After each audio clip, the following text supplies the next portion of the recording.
예, 안녕하십니까. 마포종점 TV의 역사 이야기를 시작하도록 하겠습니다. 이번 시간에는요, 다소 민감한 주제에 대해서 이야기를 해보도록 하겠습니다. 그러니까 1974년도 8월 15일 날 광복절 기념식 행사가 서울 정동 중구 위치한 국립극장에서 있었는데, 그날 여러분들이 잘 아시는 것과 같이 대통령 영부인이었던 유경수 여사가 총에 이제 두개골에 이제 총을 맞아가지고 이제 사망하는 사건이 발생합니다. 그러니까 소위 말해가지고 박정희 대통령 저격 미수 사건이 발생을 하는데요.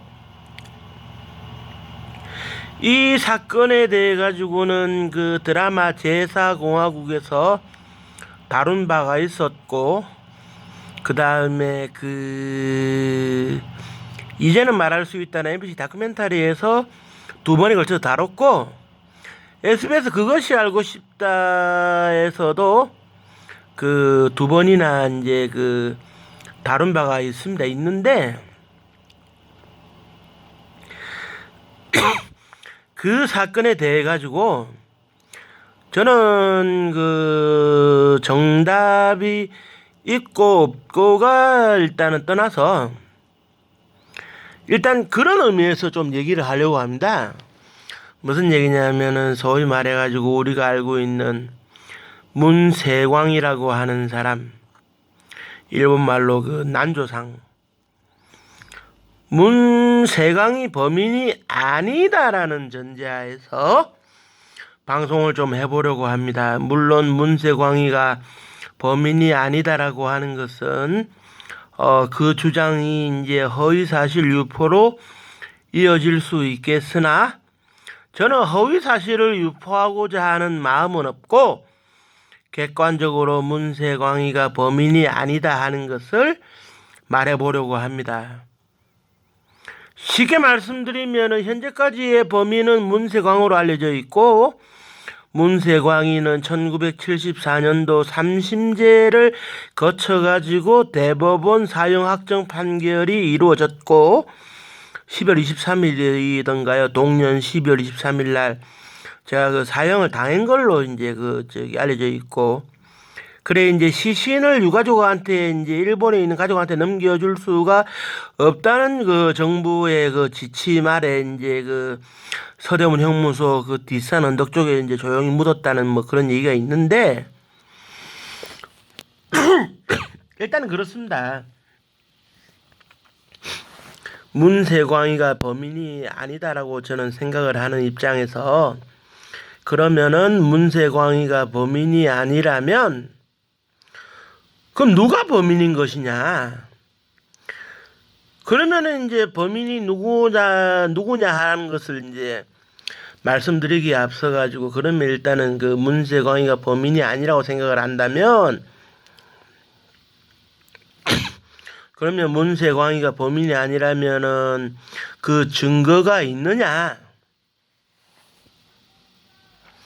증거가 있느냐에 대해 가지고 제가 이제 한 2가지 정도를 먼저 말씀드리고 시작을 하겠습니다. 먼저는 증8호 탄환과 그 다음에는 압수수색, 요 2가지 포인트를 잡아 가지고 먼저 이야기를 하도록 하겠습니다. 먼저 증8호 탄환에 대해서 말씀드리겠습니다. 증8호 탄환은 말 그대로 이제 증거 제8호 탄환이라는 얘기인데요. 그날 현장에서 총 7발의 총성이 울린 것은 수사 기록에도 나와 있고 재검증에도 확인이 됐는데,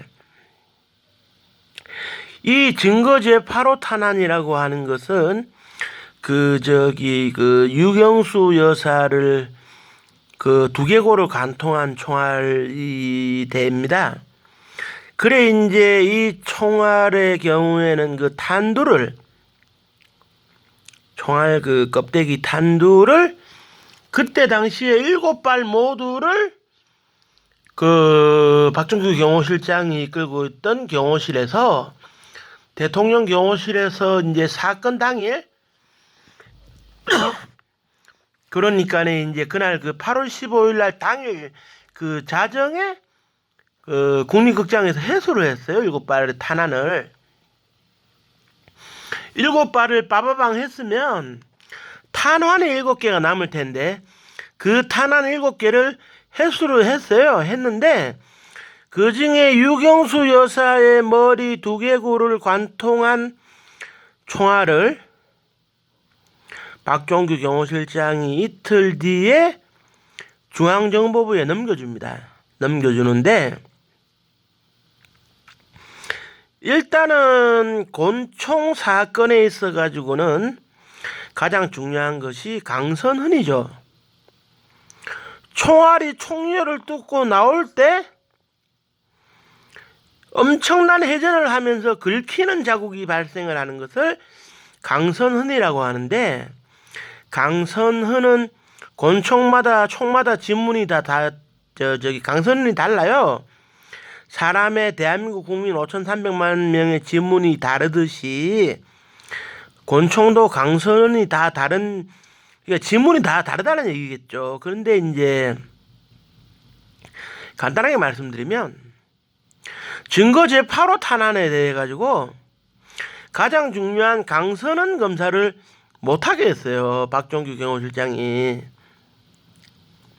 무슨 이유에서 못하게 했는지는 잘 모르겠습니다만은.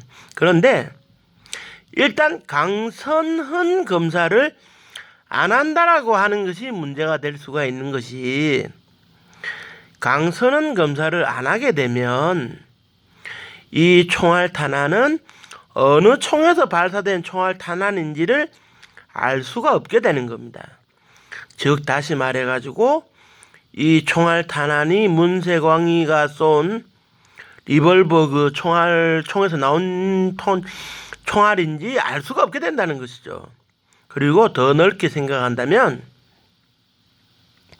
강선흔 검사를 안 했다고 하는 것은 결국 유경수 여사의 2개골을 관통하고 나간 총알 탄환은 누구의 총에서 발사가 되었는지를 몰라야 한다는 뜻으로도 해석이 됩니다. 그러니까 이제 강선흔 검사를 해서 누구의 총에서 발사된 탄환이다라는 것을 확인한다면 진범은 드러날 텐데 그걸 못하게 했으니 결국 그 막강한 권력을 가지고 있던 그 박종규 경호실장이 무언가를 숨기려 했다, 이렇게 봐집니다. 무언가를 숨기려고 했다면 당연히 이제 그 문세광이 총에서 발사가 안 되었을 가능성이 있다는 거죠. 그리고 두 번째, 압수수색에 대해서 말씀드리겠습니다. 문세광이라고 하는 사람이 한 일주일 전인가요? 한 5일 전인가 서울에 들어와가지고 지금도 소공동 가는 길에 그 서울 그 광장 앞에 위치해 있습니다만 웨스턴 조선 호텔에 1111호실에 묵고 있었어요. 묵고 있었는데 그때 당시에 이제 빠바방 해가지고 그래 이제 국립극장에서 사건이 났는 그 당일날 일단은 양복 입은 남자들이 이제 그 1111호실을 압수수색을 하려고 해요. 그래 이제 호텔의 당직 지배인이었던 김태수 지배인이 뭐라고 하느냐면, 손님의 허락 없이 문을 열어줄 수 없습니다. 호텔 할례시대로. 그래 옥신각신 열어라, 못 열어준다 했는데 그 남자들이 뭘 꺼냈느냐면 폐용하는 신분증을 꺼냅니다. 폐용하는 신분증을 꺼내가지고 김태수 지배인한테 보여주는데 사실상 그거죠. 당신이 이 신분증을 보고도 버티겠느냐 이 의미인데, 그래 눈을 뜨고 쳐다보니까 중앙정보부 신분증이에요. 그래 중앙정보부 신분증을 보고 난 다음에 할 수 없이 김태수 지배인이 문을 열어줬는데 1111호실에서 10점가량 되는 압수품을 들고 사라집니다. 중앙정보부 수사관들은. 그런데 그 압수품의 내용보다 이제 가장 중요한 것은 김태수 지배인이 증언하기를 압수수색의 시간이었어요. 시간. 무슨 얘기냐면 사건이 일어나고 문세광이가 체포된 상태에서 범인이 문세광이라는 걸 알게 되고 문세광이가 조선호텔 1111호실에 묵고 있었다는 것을 알게 되면 중앙정보부에서는 압수수색이 가능하겠습니다만은 그게 아니었다는 사실입니다. 무슨 얘기냐? 그날 정확한 시간이 기록이 안 돼 있는 것 같은데 적어도 오전 10시에 행사가 시작되고 10시 반 이후에서 10시 40분 사이에 약 그 7분 사이에 그 빠바방이 이루어졌습니다. 문세광에다 총을 쏘고 이제 경호원이 잘못 응사를 하고. 근데 김태수 지배인의 말에 의하면 오전 10시 반 실제로 현장에서 사건이 벌어지기도 전에 이 중앙정보부 요원들이 압수수색을 하러 왔다는 겁니다. 그러면 중앙정보부 요원들은 10시 반 이후에 문세광이가 빠바방 할 것을 미리 알았다는 얘기가 되어질 수도 있지만 처음부터 끝까지가 엉터리인 거죠. 무슨 얘기냐면 문세광이가 빠바방을 할 걸 알았다면 압수수색이 중요합니까?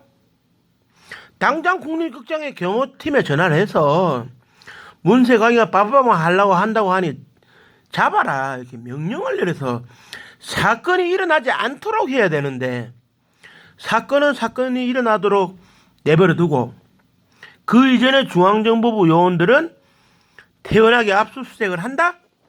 이건 그 앞뒤가 안 맞는 얘기입니다. 그러면 중앙정보부 요원들은 문세광이가 묵었던 방에 어떻게 그 시간에 나타나가지고 압수수색을 할 수 있었을까? 이게 우리가 흔히 말하는 그 소위 그런 그 짜고 치는 고스톱으로 불리울 수도 있겠습니다만은 이 사건에는 여러 가지 함정이 존재합니다. 모든 게 엉터리입니다. 엉터리. 모든 게 엉터리인데 간단하게 설명을 드리면 문세광이라고 하는 사람은 그 당시에 오사카 총영사관에서 발급해준 비자를 받아가지고 서울 김포공항으로 오는데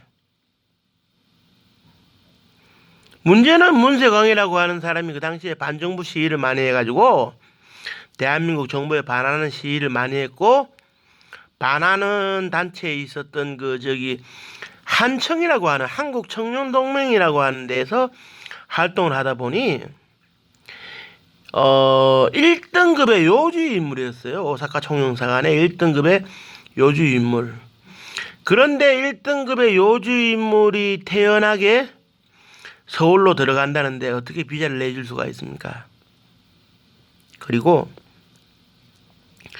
문세광의 경우에는 한국말을 전혀 못해요. 통역이 필요한 사람인데 그 당시 웨스턴 조선 호텔의 군에 있었던 여행사 여직원 두 사람이 문세광이가 시내 관광을 요청하는 것 때문에 전화를 했을 때 한국말을 하는 사내가 같이 방 안에 있었다는 것이 전화로 확인이 됐는데 이 부분도 수사가 제대로 이루어지지 않았고 나중에 알아본 바에 따르면 문세광이가 타고 왔던 포드 승용차가 대포 차량이었다는 것도 드러났지만 수사가 제대로 이루어지지 않았고 기타 등등 많습니다. 그리고 문세광이가 일본의 고츠 파출소에서 권총 2자루를 훔쳤다고 했지만 막상 권총 2자루를 훔쳐간 사람의 것으로 보이는 그 파출소의 지문 10개는 다른 사람이었어요. 다른 사람. 아시겠습니까? 그러니까 이 사건은 처음부터 이제 좀 뭔가 좀 있는 사건이 아닌가 이렇게 봐지는 것이, 그때 당시에 이제 일본에서 반독재 반정부 활동도 많이 하고 조총련도 많이 설치다 보니까 쉽게 말해서 박정희 대통령이 그들로부터 생명 위협을 받는 그런 일이 벌어지는 것냥 하는, 어떻게 보면은 이거를 어떻게 설명해 드려야 될까요? 저는 그렇게 생각합니다. 성인 영화에 출연하는 남녀 배우가 감독의 큐 사인이 떨어지면 성관계를 하는 척 신음소리도 내고 연기를 해야 되는데, 그게 아니라 실제로 성관계를 해가지고 여배우가 임신까지 해버린 것에 비유할 수 있지 않을까. 그날 문세광이를 내세워가지고 빠바방 하는 것처럼 하고 아무도 다치면 안 되는데 실수로 오발된 총에 총알을 해서 유경수 여사가 맞은 건 아닌가, 그런 생각이 좀 듭니다. 그리고 더 한 가지 더 말씀드리면, 문세광이가 검찰에 넘어가가지고 조사를 받을 때였어요. 1심 형사지방법원 들어가기 전에. 그때 통역했던 조 씨라고 통역관이 있었는데 그분이 그런 얘기를 하더라고요. 그때 당시에 1심의 수사검사가, 기소권을 가지고 있는 수사검사가 얘기를 하기를, 문세광 당신이 쏜 총에 맞아서 부상당한 사람이 있다고. 그래 문세광이가 놀래가지고 말이지 얘기를 하는 거예요. 통역을 통해가지고. 절대 그럴 리가 없습니다. 내가 쏜 총에 누가 맞아가 부상당했다면 나는 중죄를 짓기 때문에 감옥에서 못 나갈 텐데 그럴 리가 없다고. 그런데 여기서 중요한 것은 왜 그 수사검사는 문세광이에게 죽은 사람이 있다는 얘기를 안 하고 부상당한 사람이 있다고 얘기했을까요? 왜? 그리고 그때 당시에 문세광은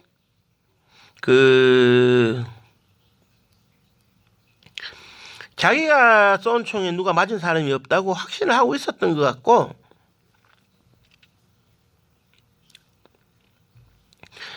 아무튼 더 구체적인 이야기는 MBC 이전에 말할 수 있다 동영상 부분을 유튜브에서 검색해서 보실 수 있고, SBS 그것이 알고 싶다 그 부분 2번에 걸쳐서 나온 것도 검색하시면 볼 수 있습니다. 그렇기 때문에 그것을 보시면 조금 더 이해가 쉽게 되리라고 생각이 되는데요. 아무튼 제가 다시 한번 언급드립니다만은 증거 제8호 탄환에 대해 가지고 강선은 검사를 못하도록 해가지고 유경수 여사의 두개골을 관통한 총알이 누가 쏜 총에서 나온지 모르게 했다는 것과, 문세광이가 범행을 실제 일으키기도 전 시간에 문세광이가 묵었던 방 1111호실을 압수수색한 중앙정보부 요원들, 이것부터가 문세광이가 범인이 아니라는 거죠. 이것부터가 문세광이가 범인이 아니라는 겁니다. 그러면 진짜 범인은 누구냐? 아직까지 드러나진 않았습니다. 다만 동영상을 보거나 그때 당시 현장 동영상을 보거나 추측을 할 때 여러 사람들이 가장 강조하는 것은, 정말 안타깝지만 대통령 경호실장 박종규 경호실장의 총에서 발사된 총알이 유경수 여사를 관통했을 가능성이 높다라는 주장을 하는 것은, 동영상 화면을 보면 그건 이제 나오는데, 그날 뒷자리에 앉아있던, 박정희 대통령 뒷자리에 앉아서 경호를 책임지고 있던 박종규 경호실장이 오른손에 행사 팜플렛을 들고 있었어요. 그런데 이 행사 팜플렛을 손에 들고 있었는데 문세광이 나와서 총을 딱 쏘니까 자기도 뛰쳐나가면서 오른손에 쥐고 있던 팜플렛을 왼손으로 옮겨가면서 허리깨에 차고 있던 권총을 오른손으로 끄집어내는 순간 권총을 땅바닥에 떨어뜨립니다. 땅바닥에 떨어뜨리는 것은 분명히 나오는데 그 경호용 총은 항상 안전장치가 풀어져 있기 때문에 총이 떨어지면서 충격에 의해서 한 발이 발사될 수도 있거든요. 그리고 그것을 단정적으로 이야기했는 동영상도 유튜브에 있더라고요. 제가 검색을 해봤는데 저는 그게 의심이 간다고 생각을 하는데 그때 당시에 경호실 직원들, 경호관들도 박종주 경호실장이 막강한 세력을 가지고 있어가지고 거기까지 확인을 못했다 이런 증언들을 해요. 그래서 이제 정확하게는 뭐 알 수가 없겠습니다만은 지금 현재로서 문세광이는 이제 범인이 아닌 것이다 라는 것과 문세광이가 도대체 어디에 묻혔는지도 지금 알 수 없는 상황에서 그냥 서대문 형무소 뒤편에 산언덕에 묻혔다라는 단편적인 유가족들의 주장 그리고 또 한 가지 또 이렇게 우리가 볼 수 있는 것은 문세광이가 그날 그 체포돼 가지고 묵비권을 행사하고 있었는데 전혀 묵비권 행사하고 알려진 바가 없었던 상황에서 그 다음날 16일날 조간신문에 문세광이가 뒤늦게 진술할 내용들이 먼저 언론에 보도가 돼요. 이거는 그 당시에 김일도 서울지검장 겸 그 특수수사본부장도 얘기했듯이 중앙정보부에서 흘리지 않아서는 불가능하다고 얘기를 하는데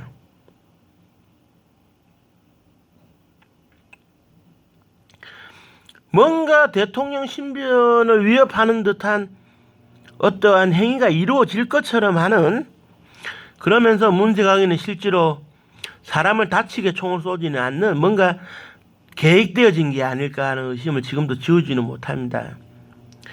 그 주장을 반복하고 국회 국정감사까지 나가서 증언을 했던 바 있는 그 당시 수사본부 요원이었던 서울시경 감식계장 이건우 경감의 경우에도 문세광이가 범인이 아니다고 주장을 하면서 그 시절에는 사실을 말할 수는 없었지만 지금은 말한다 해가지고 89년도 국회에 가서 증언을 하고 몇 해가 지나서 사망을 했어요. 사망을 했는데 그 참 알 수가 없죠. 모르겠습니다.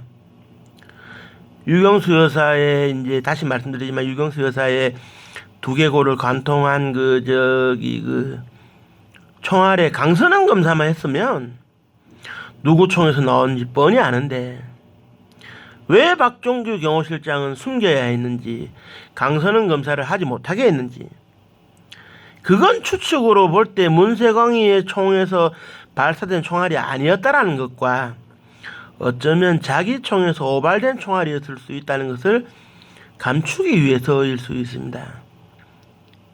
아무튼 전 세계의 법의학자들이 아무도 이해를 안 하고 동의를 못하는 것이 강선은 검사를 안 하는 권총 살인 사건의 경우에는 답을 찾을 수 없다고 얘기하거든요. 강선은 검사를 안 한다는 것은 답을 찾지 않겠다는 얘기하고도 똑같은 겁니다.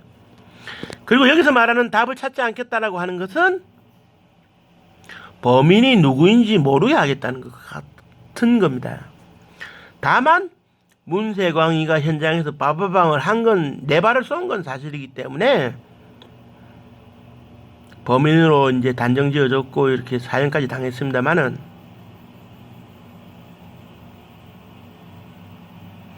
아마도 지금도 마찬가지일 겁니다. 문세광이가 범인이 아니고 이게 계획된 거였는데 누가 오발된 총에서 나왔다 이게 사실로 드러나면 유경수 여사의 따님이신 박근혜 전 대통령께서 살아계시는 상황에서는 세상 뒤집어지는 거죠. 그리고 그 당시에 그 수사 책임자 중에 한 사람이었던 중앙정보부의 그 법률보좌관, 그 중앙정보부장 법률보좌관 김기춘 씨도 살아있는 마당에 세상 뒤집어지는 거죠.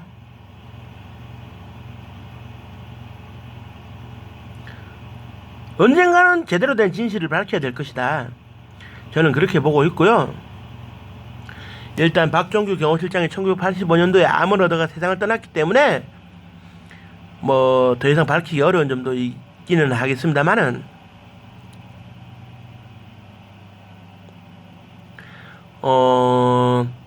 진실은 밝혀야 됩니다. 역사를 왜곡해서는 안 됩니다. 유경수 여사 본인께서도 하늘나라에 있으면서 내가 왜 억울하게 죽음을 당해야 했는지 알고 싶으실 겁니다. 그렇기 때문에 유경수 여사의 한 맺힌 응어리를 풀어드리는 것, 그리고 이제 유경수 여사의 자녀분 되시는 박근혜 전 대통령이나 박근영 여사나 박지만 회장이 진실을 알기 위해서라도 이제는 진실을 밝혀야 한다고 봅니다. 저는 분명히 말씀드립니다. 내 목에 칼이 들어와도 문세광이 범인이 아니다라는 것까지는 말씀드릴 수 있습니다.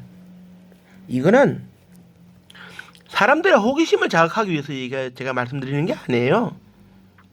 있는 사실 그대로를 얘기하는 겁니다. 분명히 말씀드리지만 그때 무엇을 숨기기 위했는지는 모르겠지만 어쨌든 떳떳했다면 딴 거 필요 없습니다. 강선은 검사만 제대로 했으면 됩니다.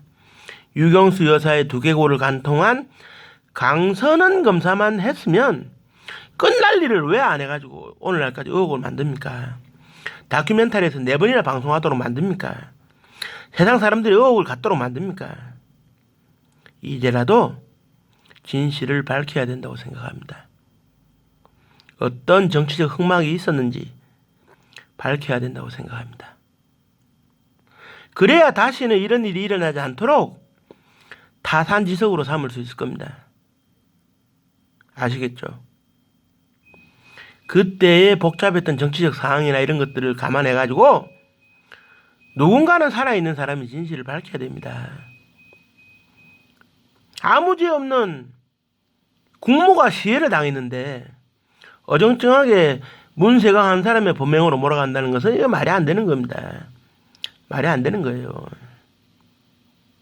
그렇기 때문에라도 더더욱이 진실을 밝혀야 된다는 점을 저는 강조드리고 싶고, 제가 또 추가로 자료를 찾아서 밝힐 수 있다면 저라도 밝히겠습니다. 진실을 말하겠습니다.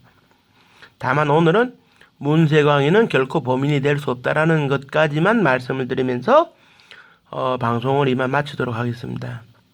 이 부분에 대해서는 이의 제기하실 분들이 많을 것으로 생각되기 때문에 그분들이 시원하게 댓글 남겨주시면 제가 시원하게 답변해 드리겠습니다. 책임지고 답변해 드리겠습니다. 문세광이가 범인이 아니다라는 점에 대해 가지고는 제가 책임질 수 있습니다. 그때 당시에 자료를 보거나 뭘 보거나. 다만 아직도 이 사건이 재점화되거나 재조명되는 것을 꺼려하는 세력이 있을 것 같긴 한데 당연히 있겠죠. 진실이 숨겨졌다면. 그럴수록 역사의 진실은 더더욱 밝혀야 되는 겁니다. 이제 아닌 것은 아니라고 해야 됩니다. 이제 누구를 처벌하자는 것도 아니고 유경수 여사의 억울한 죽음의 진실만 밝히자는 건데 그것도 현대 사회가 풀어내지 못한다면 말이 안 된다고 생각합니다. 아시겠죠? 이상으로 방송을 마치면서 그래도 대한민국의 퍼스트레이디 역할을 14년 하면서 정말 박정희 대통령 내조를 잘했고 나라를 정말 잘 이끌어오신 유경수 여사에게 삼가 명복을 빌고 그 원혼을 달래드릴 수 있도록 제가 절에 가서 기도를 할 수 있으면 기도를 또 한번 드릴게요. 오늘따라 유경수 여사의 그 아름다운 선행들이 기억나는 밤입니다. 이 방송을 들으신 시청자 여러분 안녕히 주무시고요. 제가 또 다음에 다른 또 새 소식으로 찾아뵙겠습니다. 방송을 끝까지 들어주셔서 감사합니다. 안녕히 계십시오.